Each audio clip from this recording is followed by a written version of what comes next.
Bismillahirrahmanirrahim. Assalamualaikum warahmatullahi wabarakatuh. Nahmaduhu ta'ala wa nashkuruh wa na'udzubillahi min sururi anfusina wa sayyiati a'malina.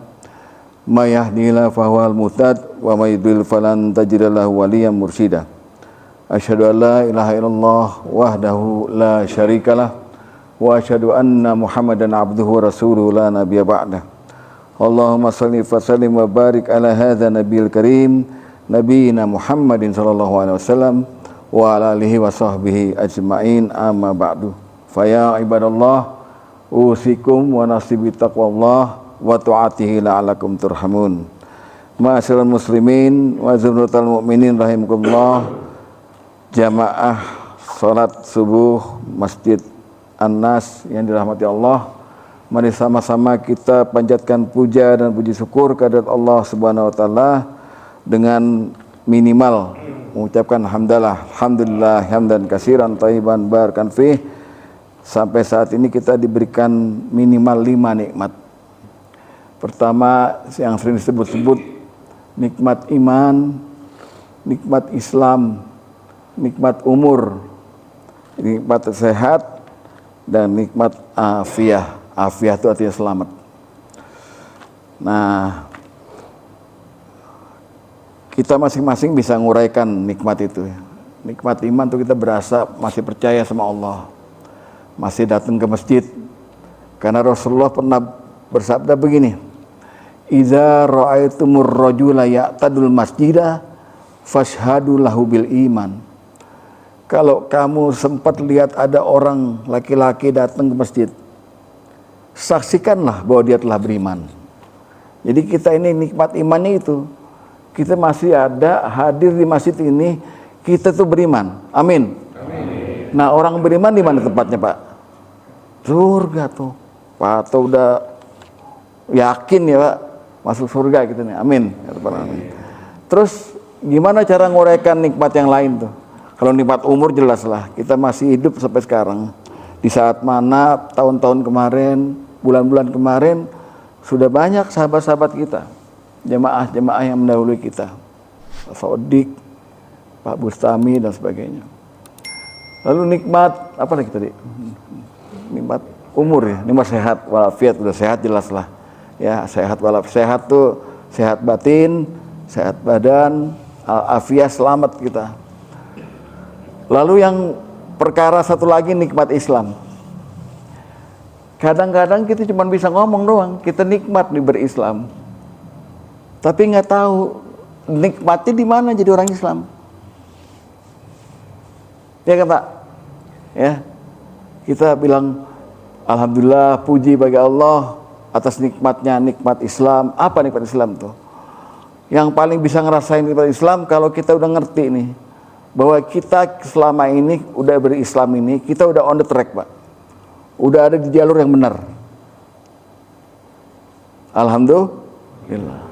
Pertama, kita disuguhi nikmat Islam yang paling cakep nih, yang ada di Al-Quran. Kata Allah, "Innad dina innallahil Islam." Sesungguhnya agama dari sisiku cuman Islam. Coba tuh. Nggak bangga kita, nikmat itu Pak. Berarti kita on the track. Pertama itu. Yang kedua, Allah umumkan juga ketika Nabi Muhammad SAW haji wada, lalu beliau berkhutbah di Arafah. Turun ayat Al-Maidah ayat 3 tuh, yang menyatakan bahwa Islam itu agama yang sempurna dan aku ridhoi. Al-yauma akmaltu lakum dinakum. Pada hari ini telah aku sempurnakan agamamu. Wa atamtu alaikum nikmati, dan aku sempurnakan dan aku cukupkan nikmatku padamu. Wa raditu lakumul Islam Madinah, dan aku ridhoi agama Islam sebagai agamamu. Jadi yang kedua, nikmat Islam tuh adalah kita menjalankan agama yang Allah ridhoi dan sempurna agama ini. Makanya Rasulullah bilang, al-Islamu ya'lu wa la yu'la alaih. Islam itu agama yang ajaran yang paling tinggi dan tidak ada lagi yang bisa mengalahkan Islam. Nikmat nggak Pak? Nikmat nggak? Nikmat. Gitu. Jadi kalau ditanya nikmat Islam itu seperti itu. Lalu nikmat yang ketiga, Islam ini agama keberuntungan. Agama orang beruntung. Dalam Ali Imran ayat 85, Allah berfirman, "Wa may yabtaghi ghairal islami dina fala yuqbala minhu." Siapa yang nyari agama selain Islam tidak akan diterima darinya. Wa huwa fil akhirati minal khasirin, dan di akhirat dia rugi. Di akhirat rugi. Ruginya di mana? Tadi fala yuqbala minhu. Maaf ya Pak, ini Islam, ini akidah ya. Kalau orang bukan Islam berbuat kebaikan kayak apa, fala yuqbala minhu, Allah nggak terima kebaikannya. Tapi kalau dia Islam, Allah catat kebaikannya. Yang paling untung orang yang dulunya tidak Islam jadi Islam, mu'alaf. Di sini ada nggak? Oh, Pak Anies. Ketika Pak Anies belum Islam, misalnya Pak ya, maka semua amal baiknya itu Allah nggak catat. Ini ayatnya. Wa may yabtaghi ghairal islami dina fala yuqbala minhu. Tapi ketika beliau masuk Islam dan dosanya dicatat waktu belum Islam nih. Dosanya semua dicatat. Begitu Pak Anies masuk Islam, mencari agama Islam sebagai agamanya, maka kebaikan yang dulu nggak dicatat. Dosanya hapus. Hebat tuh Pak Anies. Aminin Pak. Amin. Galak, nggak jadi. Aminin. Gitu ya. Jadi ya, bapakmu juga ya? Oh, sama-sama Pak. Ya, jadi itulah nikmatnya Islam. Pertama, dia agama di sisi Allah, agama yang diakui, gitulah. Yang kedua, dia itu agama yang sempurna dan diridhoi. Diridhoi itu artinya disenengin. Ridho itu seneng Pak. Ridho itu bukan ikhlas, bukan rela. Ridho itu seneng. Jadi kalau Allah ridho, Allah seneng. Kita ridho sama Allah, kita senang sama Allah gitu. Itu nikmat yang ketiga. Dan nikmat yang terakhir, Islam itu kayak kita tuh salaman sama Allah. Dalam Al-Baqarah ayat 257, Allah menyebut begini. La ikraha fid din, enggak ada paksaan masuk Islam. Qad tabayyana rusdu minal ghai, telah jelas yang mana yang lurus, yang mana yang mencong gitu ya. Maka kemudian fama yakfur bitaghut wa yu'min billah faqad istamsaka bil urwatil wusqa. Maka siapa yang percaya pada kafir pada tauhid, ya kepada selain Allah, dan beriman pada Allah dalam Islam ini, maka dia telah salaman sama Allah, telah mengadakan ikatan kuat dengan Allah yang lam fisamalha, tidak akan putus. Itu nikmatnya Islam itu begitu. Jadi kita ada di pihak Allah gitu loh. Ya. Itu nikmatnya Islam.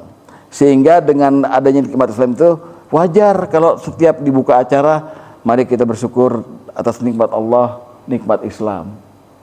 Maka apapun sikap kita itu mesti kita jadikan ukuran tuh nikmat Islam tuh. Di antaranya ya kita bersyukurnya begitu. Alhamdulillahillazi arsala rasulahu bil huda wa dinil haq.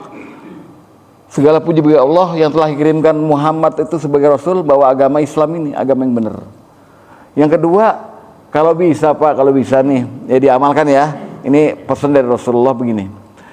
Kalau bisa tiap pagi sama tiap sore, baca 3 kali, nggak berat nih. Raditu billahi rabba, wabil islami dina, wabi Muhammadin sallallahu alaihi wasallam nabiyya. Sampai situ aja. Aku senang Allah sebagai Tuhanku. Aku senang Islam sebagai agamaku. Dan aku senang Muhammad SAW sebagai nabiku. Cukup itu aja Pak. 3 kali siang, pagi, yusbi dan yumsi. Dan sore hari. Maka ketika orang bisa membaca ini, dia sama dengan bersyukur bahwa dia udah jadi Islam. Maka di hari kiamat Allah meridhoinya. Amin. Ya, jadi itu. Setiap hari deklarasikan. Kata Rasulullah, ma min abdin muslimin, tidaklah seorang hamba muslim yaqulu yang berkata, raditu billahi rabbah, aku senang Allah sebagai Tuhanku, wabil islami dina, dan Islam sebagai agamaku, wa bi Muhammadin sallallahu alaihi wasallam nabiyya, dan Muhammad sallallahu alaihi wasallam sebagai nabiku, hina yusbihu di pagi hari, wa hina yumsi dan sore hari, salasa marra 3 kali. Raditu billahi rabba bil islam dan raditu billahi 3 kali. Maka kata Rasulullah, illa terkecuali kana haqqan Allahi ayyurdihu yaumal qiyamah, pasti Allah akan memberikan ridhonya pada orang ini pada hari kiamat. Amin. Pak ya, saya sudah sampaikan ya, amalkan. Raditu billahi rabbah wa bil islami dina wa bi Muhammadin sallallahu alaihi wasallam nabiyya. Raditu billahi rabbah. Cukup. Itu jadi sumpah Bapak di hadapan Allah bahwa Bapak sudah senang dengan Islam ini, senang dengan Allah, dan senang dengan Rasulullah sebagai Nabi. Itu ya. Nah, sekarang konsekuensinya. Kita yang ngomong nikmat Islam, kita bersyukur tiap hari itu, apa sih? Nah, ternyata kita ada lagi beban tugas nih. Gara-gara kita senang sama Islam, kita bersyukur sama Islam, ada beban tugas kita dari Al-Quran, dari Allah pada kita. Coba tengok Al-Baqarah nanti di rumah, surat Al-Baqarah 208. Allah menyuruh kita, ya ayyuhalladzina amanu dkhulu fisilmi kafah. Wahai orang-orang yang beriman, orang Islam yang udah beriman nih, yang ada di Masjid Anas ini, udkhulu fisilmi kafah, masuklah kamu ke dalam Islam secara total, jangan setengah-setengah, secara total. Ini tugas baru nih Pak. Kalau memang Bapak belum pernah dengar ayat ini, saya sampaikan sekarang. Kita ada beban tugas dalam Islam ini, disuruh melaksanakan Islam secara seluruh. Jangan kita laksanakan yang ini nggak dilaksanakan. Pertama itu, maksudnya kafah tuh. Atau gini, jangan kita melaksanakan Islam, tapi kita campur adukin sama melaksanakan ajaran lain. Paling parah, janganlah kau menyembah sesuatu selain Allah, sedangkan kamu masih menyembah Allah. Nah, itu maksudnya. Jadi orang Islam tuh mesti kafahnya begitu, harus benar-benar murni menjalankan Islam ini, tapi total. Makanya carilah semua perintah-perintah Allah dan perintah Rasulnya ini, cari. Lalu kita ukur diri kita, udah belum kita laksanain ini udah, ini belum, ini udah belum. Karena perintahnya, ya ayyuhalladzina amanu udkhulu fisilmi kafah. Hai orang-orang yang beriman, masuklah kamu dalam Islam secara kafah, secara total. Wala tattabi'u khutuwatis syaitan, dan jangan kamu ikuti langkah setan. Innahu, sesungguhnya setan itu lakum, untukmu, adu mubin, sebagai musuh yang nyata. Nah, perintah utamanya mainstream stressingnya laksanakan Islam secara kafah. Islam secara kafah. Ada empat bidang dalam Islam ini yang mesti kita kafah. Bidang akidah, bidang iman, bidang ibadah, bidang akhlak, sikap hati dan sifat nih, dan muamalah, bidang hubungan antara manusia dan manusia. Itu mesti sempurna. Kalau ada cacat, nggak bisa kita ke tempat yang sempurna. Allah maha sempurna, surganya itu sempurna, bisa dimasukin cuma orang-orang yang sempurna, insan kamil. Nah, insan kamil inilah terjemahan dari berislam secara kafah. Ya. Di antaranya pelaksanaannya, dulu Pak Rasulullah pernah halakoh begini nih dengan sahabat-sahabatnya. Datang malaikat Jibril. Malaikat Jibril datang, lalu ngadu dengkul sama Rasulullah. Jadi Rasulullah duduknya seperti duduk apa ya namanya, duduk antara dua sujud apa, duduk tawaruk ya, tawaruk ya. Lalu datang Jibril ngadu dengkulnya itu, ya Muhammad, akhbirni anil Islam. Wahai Muhammad, kabarkan padaku tentang maksudnya apa itu Islam gitu loh. Nah, ini yang mau kita garap dulu, bahwa Islam itu kata Rasulullah, jawabannya Rasulullah enteng aja. Al-Islamu antashhada alla ilaha illallah wa anna Muhammad Rasulullah. Islam itu kau bersyahadat lah bahwa tidak Tuhan selain Allah, dan aku Muhammad adalah Rasulullah. Wa tuqimus shalah, dan kau salat, wa tutiyaz zakah, dan kau zakat, mengenal zakat, wa tasuma Ramadan, dan kau puasa Ramadan, wa tahujjal baita in istata'ta ilaihi sabila, dan kau pergi haji jika mampu kau ke sana. Jadi jawaban Rasulullah ketika ditanya Jibril, Islam itu apa? Islam itu syahadat, kamu sholat, kamu puasa, kamu zakat, dan kamu haji. Itu segi ibadah. Makanya ketika kita melaksanakan udkhulu fi silmi kafah, dari segi ibadah, coba Pak, laksanakan tuh 5-5-nya ini. Dari segi akidahnya, syahadatnya Bapak, jangan ada Tuhan lain selain Allah. Dari segi ibadahnya, mahdohnya, sholatnya, zakatnya, ya, kemudian puasanya, sempurnakan dengan baik. Hajinya, jika mampu. Caranya begini, supaya kita, misalnya begini, bagaimana Ustadz kalau sampai mati kita nggak bisa haji? Nggak apa-apa, nggak dosa. Bukan berarti nggak sempurna, tapi dibarengi dengan niat. Jangan niatnya dihambat sama diri sendiri. Saya Kang Beca, nggak bisa saya haji. Berapa lama sih mesti nabung? Jangan begitu. Setiap Bapak tahajud, bilang aja sama Allah, ya Allah sampaikan saya di hadapan Ka'bahmu. Pasti sampai. Di sini yang udah daftar siapa Pak? Yang udah pengen haji? Yang udah pengen siapa Pak? Oh jadi belum pengen semua? Nah ini repot. Udah pada haji? Oh alhamdulillah, udah haji semua ya? Pak Haji Gatot tuh ya? Jadi perlu ini disampaikan supaya kita tuh jangan pesimis, karena kebanyakan orang itu tidak ada niat dari awal. Padahal ayatnya berkata udkhulu fi silmi kafah, masuk Islam secara sempurna. Dari segi ibadah, maka laksanakan semua ibadah itu. Itulah maksudnya. Itu ibadah, sama akidah tadi ya, syahadat perlunya. Kemudian Rasulullah pernah didatangi oleh seseorang sahabat yang nanyain apa Islam itu. Jawabannya lain. Kalau tadi Jibril yang ditanya Jibril jawabannya rukun Islam. Nah ini ada sahabat tanya begini nih, ya Rasulullah, wallazi ba'asaka bil haq, demi zat yang mengutusmu dengan kebenaran. Kata orang ini, faman lazi ba'asaka bih, sebenarnya yang kau bawa dari Allah itu apa kepada kita? Kata sahabat ini. Rasulullah menjawab, al-Islam, aku bawa Islam. Ditanya lagi, wamal Islam, apa Islam itu apa? Ya, jadi sahabat ini nanya sama Rasulullah, Islam itu apa? Maka Rasulullah menjawab, lihat baik-baik Pak, antuslima qalbaka lillah.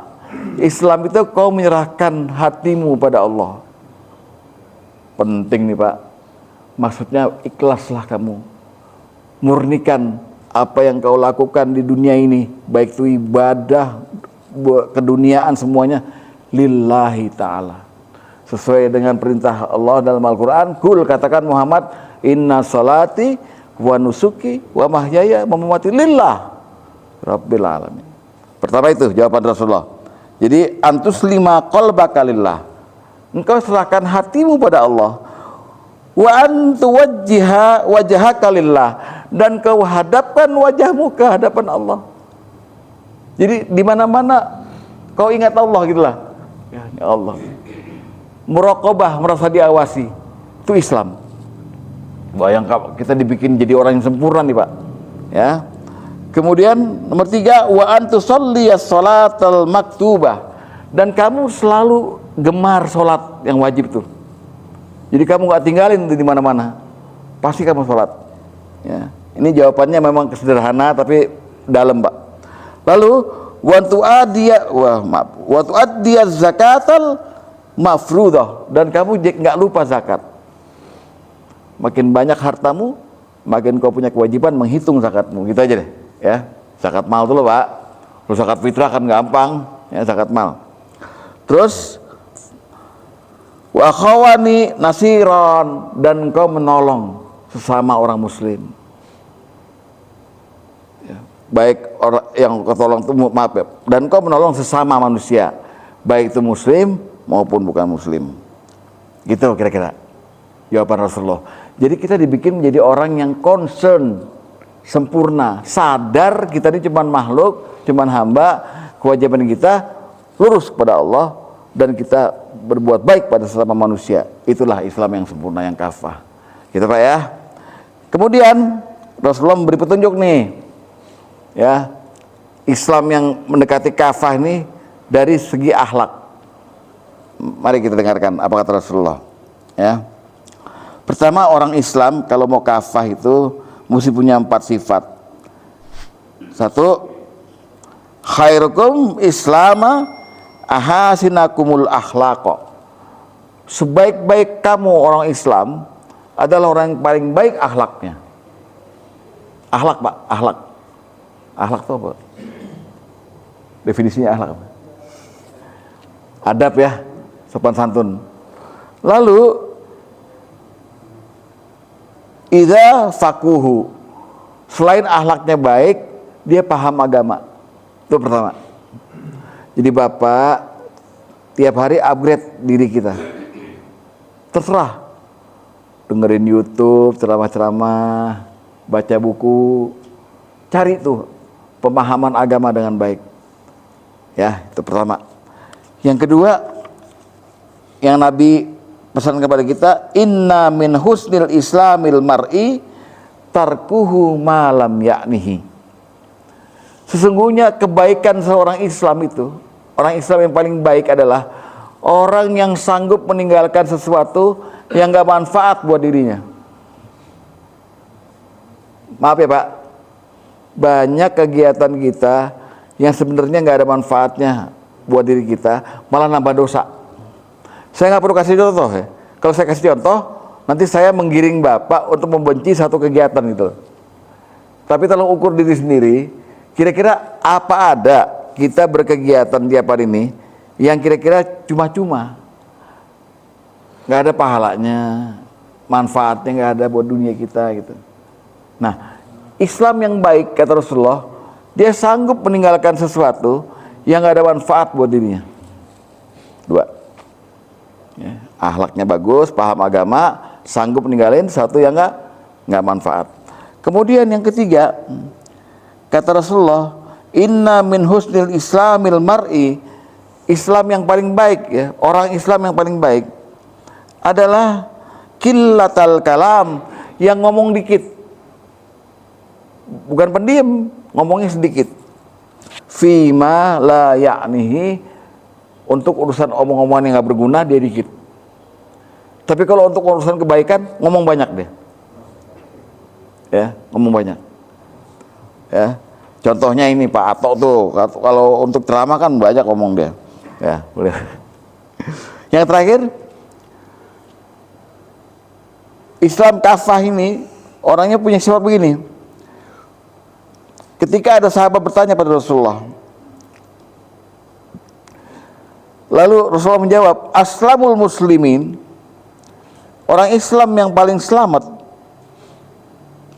aslamul muslimin islaman, orang yang paling baik Islamnya, man salimal muslimuna milisanihi wa yadihi, adalah orang yang orang lain selamat dari mulutnya dan dari tangannya. Jadi apa? Menjaga diri, nggak mau nyakitin orang, baik dari mulutnya maupun dari tangannya. Orang ketemu dia, wah ini orang baik nih. Ya, itu yang penting. Nah, terakhir, dia sanggup meninggalkan berbagai perbuatan yang kira-kira bisa menjadikan Islamnya itu cacat. Ini banyak nih, mau saya terangkan nih, banyak nih, gitu ya. Yang saya perkenalkan sekarang ya, dalam beberapa hadis Rasulullah selalu berkata laisa minna, laisa minni atau laisa minna. Arti harfiahnya bukan dari golonganku. Jadi Rasulullah mau menerangkan ada, kalau Anda melakukan ini berarti Anda bukan Islam. Maksudnya paling parah begitu. Tapi sebenarnya artinya apabila Anda melakukan ini, maka Anda termasuk orang Islam yang cacat keislamannya gitu loh. Di antaranya misalnya, nomor pertama, nih kalau kita pengen sempurna Pak Islamnya ya, jangan lakukan ini. Pernah Rasulullah datang ke sebuah pasar, lalu lewat di pedagang gandum Jadi ditumpuknya kayak beras gitu gandumnya. Rasulullah masukin tangannya ke dalam gandum. Lalu beliau bertanya pada orang ini, "Ma hadza ya sahibu ta'am?" Ini apa? Karena Rasulullah tuh menyentuh gandum basah. Jadi kelihatannya kering, tapi ketika dimasukin tangannya gandumnya basah. Maka dia tanya, "Ma hadza ya sahibu ta'am?" Ini apa? Kata yang pedagang itu, "Asrabat humma ya Rasulullah." Tadi malam hujan, jadi saya taruh gandum yang basah di bawah, saya tumpuk sama yang kering supaya orang nggak ngeliat lah gitu. Lalu Rasulullah bertanya, "Afala ja'altahu fauqahu karyarhun nas?" Kenapa kamu nggak taruh itu di atas kalian dan kamu jual dengan harga yang miring gitu loh? Bahwa ini memang barangnya cacat, jadi harganya murah gitu. Lalu Rasulullah berstatement, "Man ghasyana laisa minna." Siapa yang menipu bukan dari golonganku. Nah, jadi Islam yang pertama kali tinggalkan penipuan terhadap sesama. Jangan suka bohong untuk cari keuntungan. Pertama tuh Pak, ya. Itu kalau tadi akhlaknya yang baik, pertama tinggalkan menipu.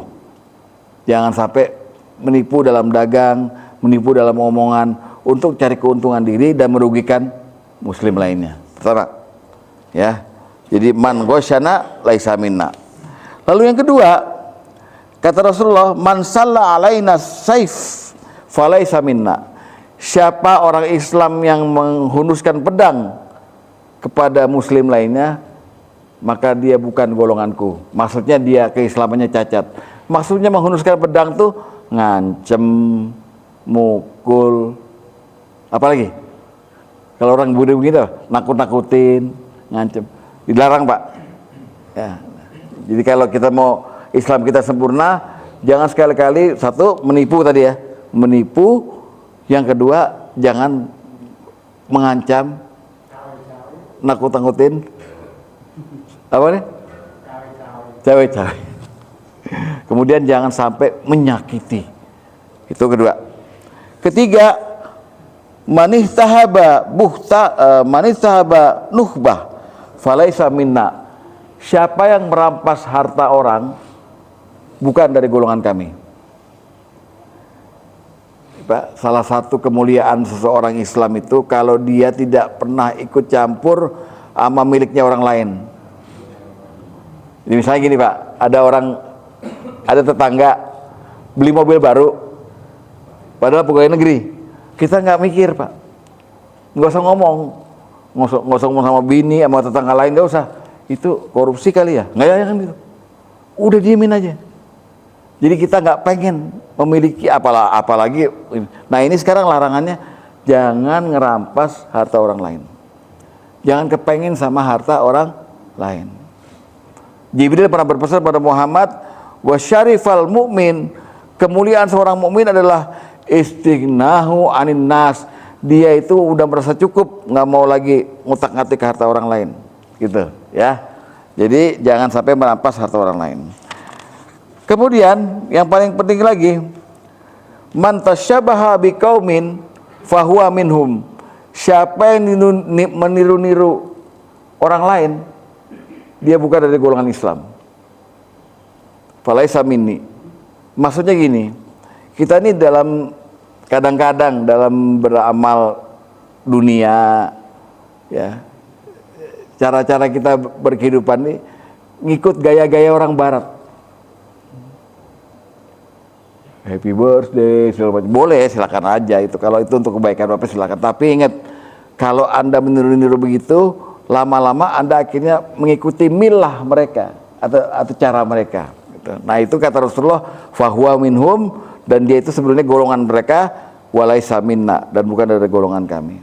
Termasuk dari lisan juga. Jangan campur adukin Islam ini dengan agama lain. Contoh yang nyata nih, saya sih bukannya melawan pemerintah atau berpolitik Pak ya. Kadang-kadang kita lihat contoh-contoh dari pemimpin-pemimpin kita ini, kadang-kadang suka begitu, sekritisme. Misalnya, Assalamualaikum warahmatullahi wabarakatuh. Shalom, salam kebajikan. Namo Buddhaya, Om Swastiastu. Rahayu, rahayu. Ayo, apalagi? Ngapain? Ya kan? Salah satunya begitu. Misalnya. Dan itu bukan, itu fahuwa minhum. Apa yang mau dicapai dari situ? Persatuan, kesatuan. Karena, nah, toleransi. Dalam bahasa Islam, toleransi itu tasamuh. Tasamuh itu lapang dada. Anda percaya? Ya udah, Anda percaya sama itu silakan. Saya juga percaya sama ini. Jangan saling mengganggu. Itu toleransi. Bukan menyatukan. Ini ya, ada caranya kan begini. Saya assalamualaikum, ada salam, yuk disatuin. Rame jadinya. Assalamualaikum, shalom. Untuk apa? Gitu. Nah, itu salah satunya.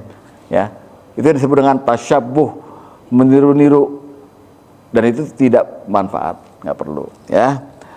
Nah, kemudian ada lagi, nih Pak, man dorobal khududa, au syaqqal jububa, au da'a bida'al jahiliyah, falaysa minna. Siapa yang robek-robek, nampar-nampar pipi, robek-robek baju, dan yang suka nangis-nangis, bengkerengan. Maksudnya siapa yang nggak sabar dengan musibah. Orang-orang jahiliyah begitu Pak. Kalau ada yang mati, wah, terus wah, teriak-teriak. Nah, siapa yang nggak sabar dengan musibah, falaysa minni. Islamnya cacat. Jadi ini Islam ini ngajarin kita jadi orang yang sempurna, ya kan? Terakhir, siapa yang, maaf ya ini agak-agak detail ya. Laisa minna, bukan golongan aku, kata Rasulullah. Man tasyabbaha birrijali min nisa, wala man tasyabbaha bin nisa'i mir rijal. Orang yang suka, orang laki-laki yang suka menjadi perempuan, dan orang perempuan yang suka jadi laki. LGBT itu loh. Yang melambai gitu loh, Pak. Ya. Jangan bilang ini penyakit jiwa, bukan.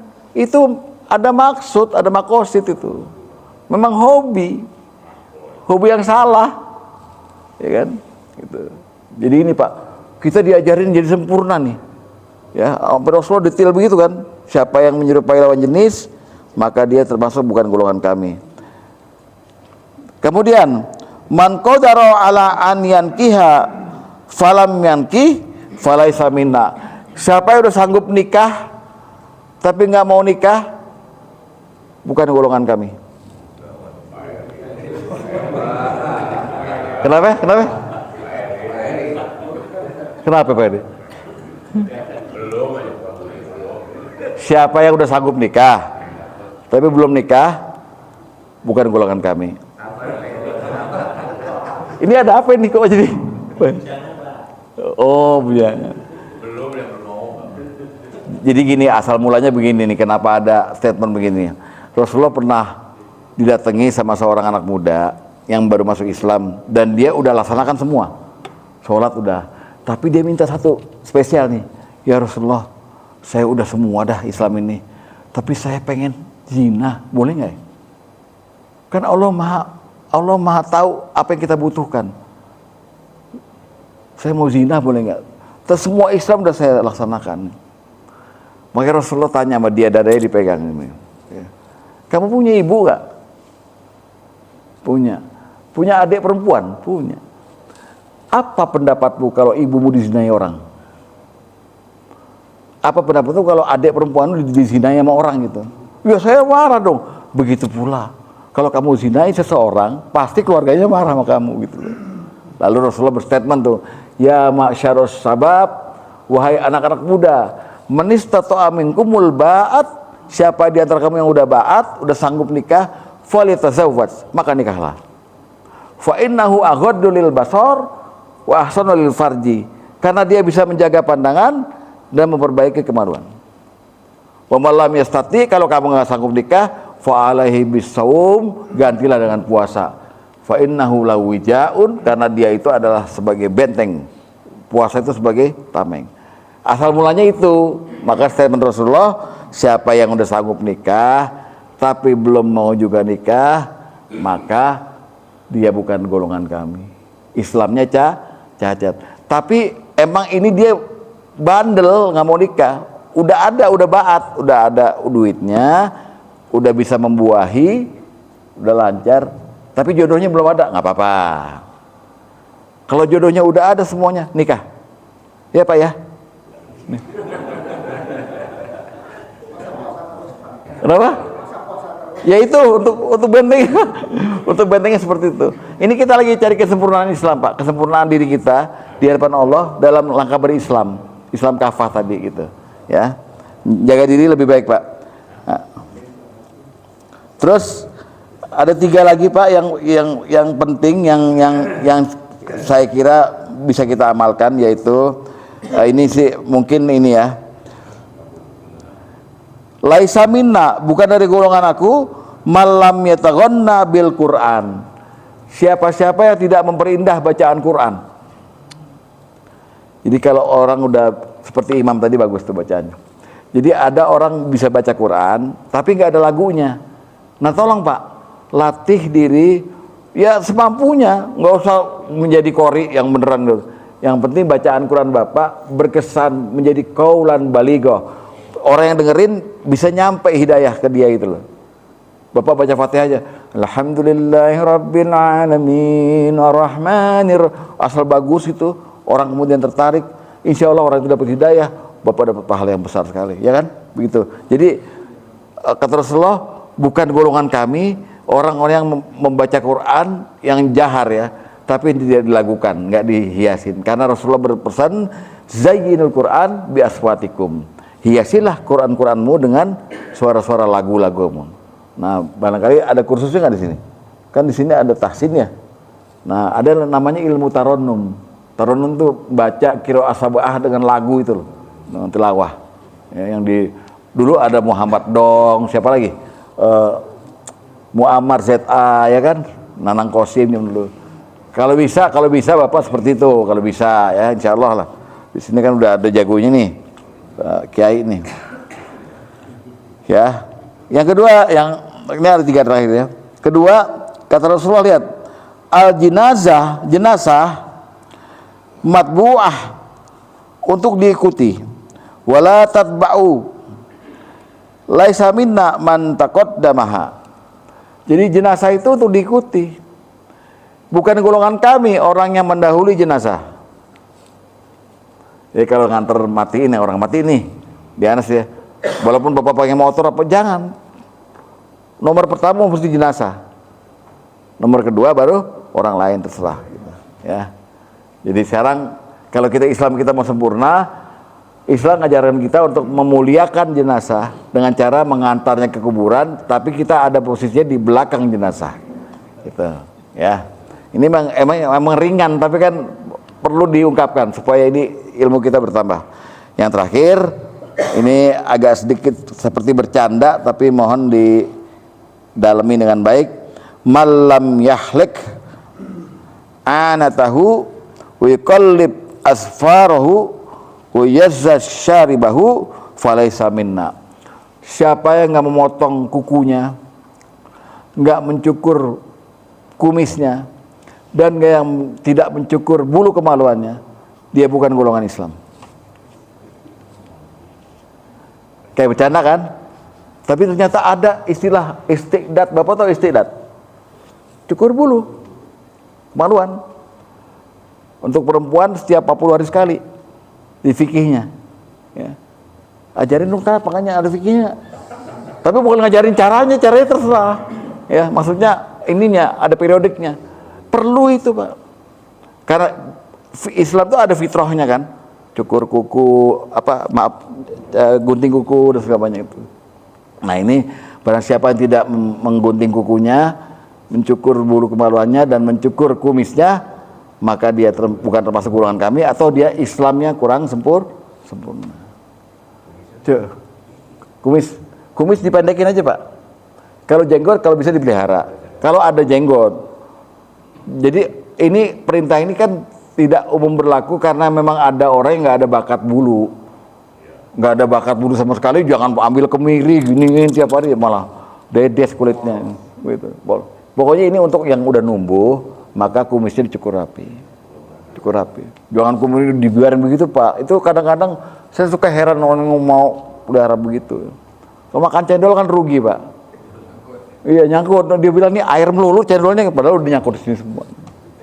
Jadi Islam mengajarkan sampai detail seperti itu. Kesempurnaan Islam adalah bagaimana dia bisa mengikuti perintah ini dengan baik walaupun hukumnya sunnah, tanpa mendebatnya gitu. Kenapa Rasulullah nyuruhnya begini ya? Nggak usah. Yang penting kita ikuti, insya Allah kita ada di dalam on the track yang benar, dan kita mengikuti perintah Allah tadi, udkhulu fi silmi kafah, masuklah kamu Islam dalam secara sempurna, secara total. Wala tatabi'u khutuwat setan, dan jangan ikuti langkah setan, sungguhnya setan itu adalah musuh yang nyata bagimu. Demikian uraian saya, mohon maaf kalau ada kesalahan kata. Wassalamualaikum warahmatullahi wabarakatuh.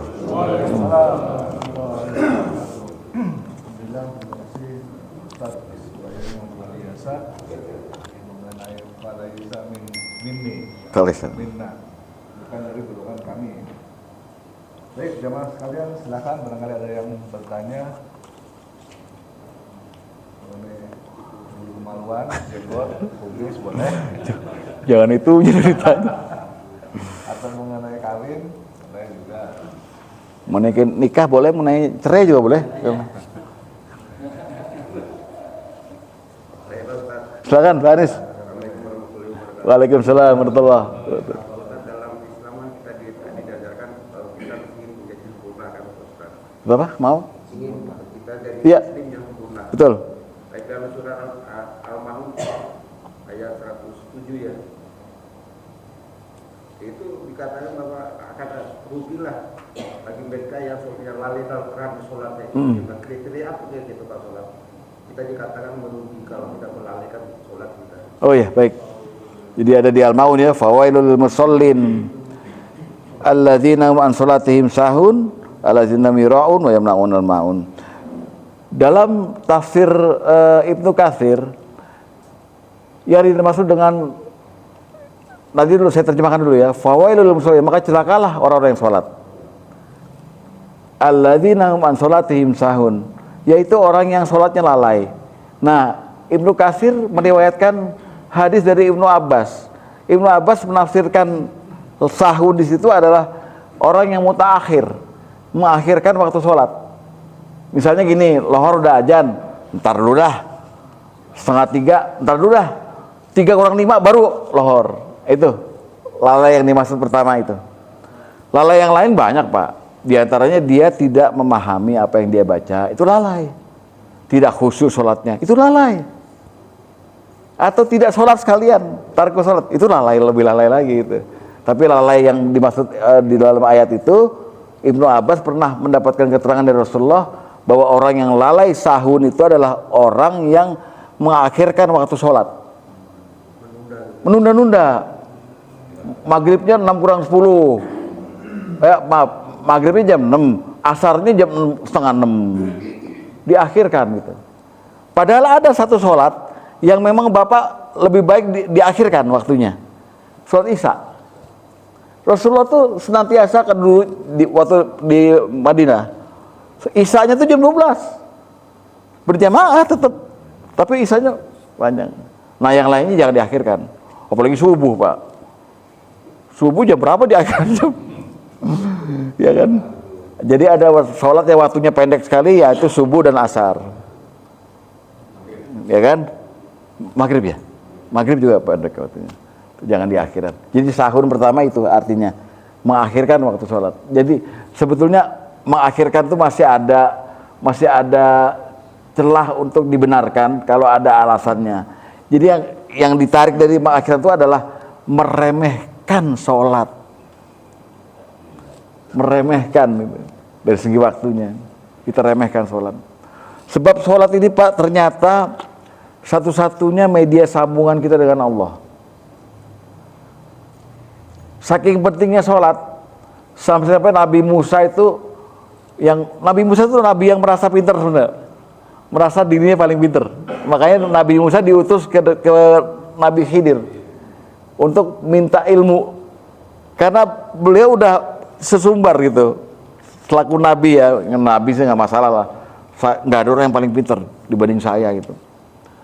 Nah suatu hari Nabi Musa itu kedatangan seorang perempuan di tengah malam, rumah, ada hujan deras, ketok sama seorang perempuan. Assalamualaikum, ya Nabi Allah. Dibukakan. Kalau orang Jawa sekarang gini, loh napa nduk, gitu loh. Saking orang tuh kehujanan sambil nangis. Orang ini bilang begini, saya minta engkau selaku Nabi untuk mendoakan saya. Dosa saya udah setumpuk dan saya malu pada Allah. Jadi dia khusus datang untuk bertawasul ya. Minta didoakan, minta supaya Allah mengampuni dirinya gitu loh. Dia nggak sanggup untuk minta ampun sendiri. Lah Nabi Musa tanya, apa gerangan dosamu? Sampai-sampai engkau datang kemari di hujan deras untuk minta saya doakan ampunan gitu. Saya berzina. Dari zina itu saya hamil. Dari hamil itu lahir anak. Anaknya lahir saya cekek. Nggak mati-mati saya kubur hidup-hidup. Dan dia nyesel. Nabi Musa marah. Wah kalau gitu kau jangan datang ke rumahku. Nanti rahmat Allah nggak akan mampir ke rumahku. Diusir. Pergi itu dengan kecewa. Lalu Jibril diutus oleh Allah. Jibril datang ke Musa. Iya kan manggilnya begitu. Jibril datang ke Musa. Kau tanyakan kenapa dia nggak mau mendoakan gitu.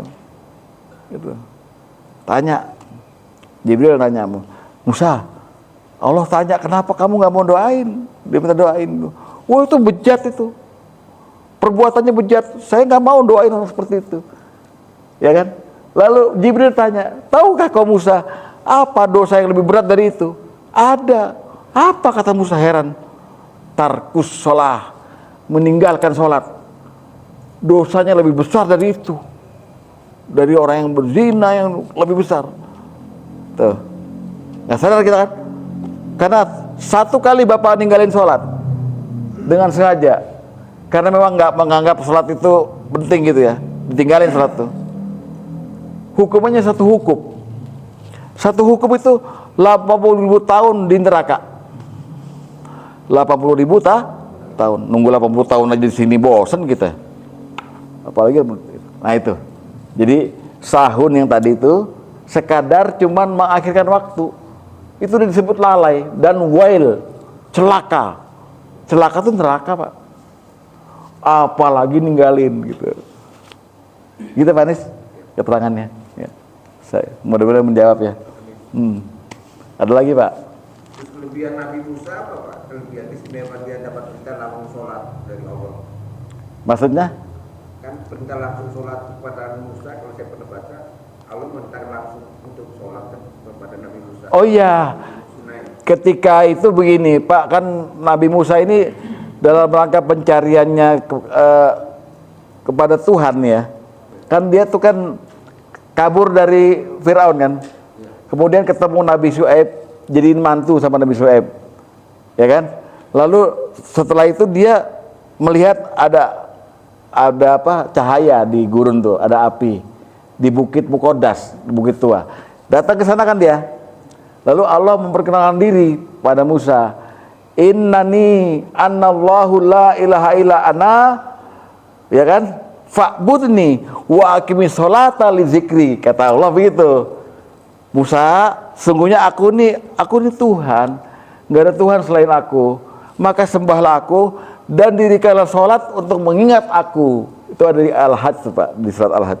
Jadi itu yang Bapak tanyakan itu adalah kalimat Allah kepada Musa memang. Innani, sungguhnya aku ini aku la ilaha illa ana, nggak ada Tuhan selain aku. Itu anallahu la ilaha illa, aku Allah, nggak ada Tuhan selain aku. Maka sembahlah aku dan fa'aqimis sholata li zikri, dan dirikanlah sholat untuk mengingat aku. Jadi perintah sholat kepada Nabi Musa itu dengan tujuan sholat itu untuk ingat aku. Gitu Pak. Ya. Apakah ada lagi Pak?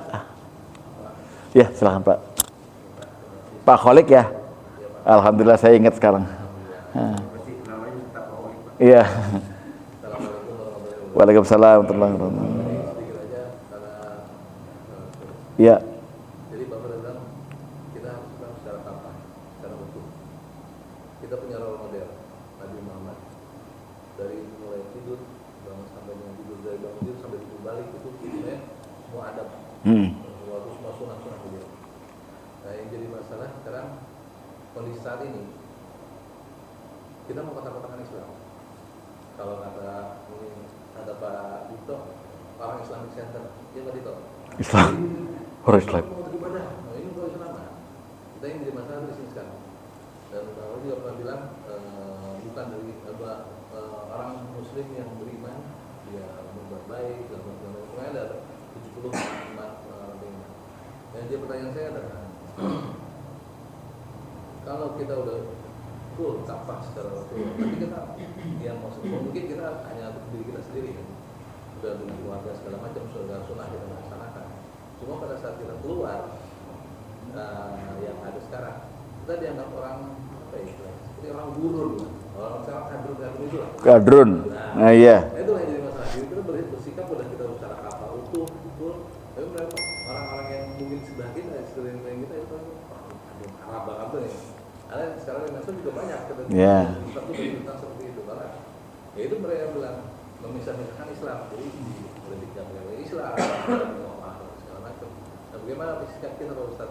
Ya. Terima kasih. Assalamualaikum warahmatullahi wabarakatuh. Ya. Tanda-tanda orang Islam yang ikhlas adalah dia jauh dari keinginan dipuji, tapi bersama dengan itu dia tidak takut dengan celaan. Inilah bahasa Islamnya la takhafu lawmatal laimin. Sifat-sifat ini adalah sifat-sifat sahabat Nabi yang ada di Injil, di Taurat udah tercantum sampai di Quran. Jadi la takhaf lawmatal laimin. Ini dicontohkan oleh Luqman, Pak, Luqman Hakim. Luqman Hakim itu adalah orang yang namanya tercantum dalam surat Al-Luqman tuh loh. Itu orang-orang hitam tuh, Pak. Orang-orang Afrika yang kakinya polio, giginya tonggos. Pokoknya ini orang pernah didatangi oleh Jibril, ditawarin oleh Allah jadi nabi. Luqman, Allah mengutus aku Jibril nih. Kamu mau nggak jadi nabi? Luqman tahu diri, dia ngaca. Ya, gue nyerongos begini, nggak usah. Maka namanya diabadikan oleh Allah sebagai nama surat, karena dia ahli hikmah. Nah, Luqman ini pernah berkata kepada dia punya anak laki-laki, nak, mari kita lihat, mari kita jalan dari titik ini ke sana tuh, bawa kuda. Tapi kamu jangan dengerin yang diomongin sama orangnya soal kita. Coba kita ke sana bawa kuda. Nanti orang-orang pasti ngomongin kita, bener, oke. Sekarang dia jalan bertiga, Luqman, anaknya sama kuda. Kudanya dinaikin dulu sama anaknya, Luqman yang bawa. Baru jalan 100 meter, orang-orang bilang, anak nggak tahu diri, ya kan? Bapaknya suruh nuntun kuda, anaknya naik, anak nggak sopan. Baik, bapaknya naik, anaknya turun, sama. Bapak nyiksa anak tuh, anak suruh jalan kaki, bapaknya naik kuda.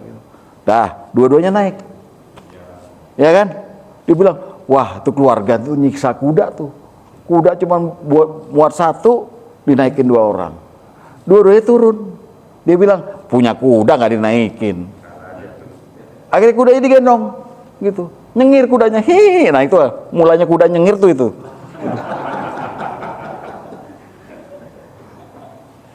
Dibilang sama orang, wah gila nih kuda digendong gitu.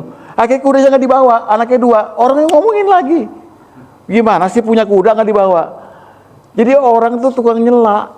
Kata Luqman, nggak akan beres kalau kita mendengarkan kata-kata orang. Bapak dibilang kadrun, kita dibilang kadrun, biarin aja. Yang penting hadapkan wajahmu ke Allah. Sempurnanya begitu. Jadi kita nggak perlu dengerin keterangan orang mengenai diri kita. Saya nggak minta penilaian Anda kok. Saya minta penilaian Allah. Billahirabbil alamin. Begitu Pak Khalik. Semoga menjawab ya.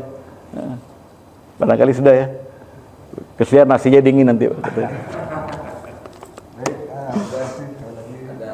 pesan di WA ya. Ada jamaah kita udah 3 hari katanya yang suami istri itu suaminya ada di rumah sakit.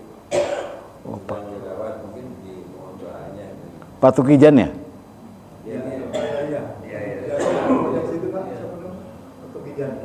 yang bapaknya mertuanya Pak Tarjo. Mertuanya Pak, iya RT 5 ya. Iya. Mungkin itu saja kan. Ya. Di- Baik, sebelum tutup kita doakan dulu yang ada WA-nya ya.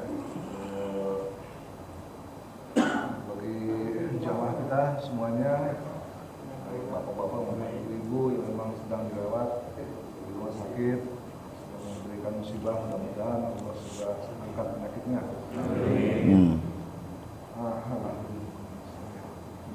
Al-Fatihah. A'udzubillahi minasyaitonir rajim. Bismillahirrahmanirrahim. Alhamdulillahirabbil alamin. Rahmanir rahim. Iyyaka na'budu wa iyyaka nasta'in. Shiratal ladzina an'amta 'alaihim ghairil maghdubi 'alaihim waladdallin. Amin. Sekali lagi terima kasih Pak Ustaz atas penjelasannya luar biasa dan jamaah semua atas partisipasinya. Kita tutup dengan membaca kafatul majlis. Subhanakallahumma wa bihamdika asyhadu an la Assalamualaikum warahmatullahi wabarakatuh. Waalaikumsalam warahmatullahi wabarakatuh.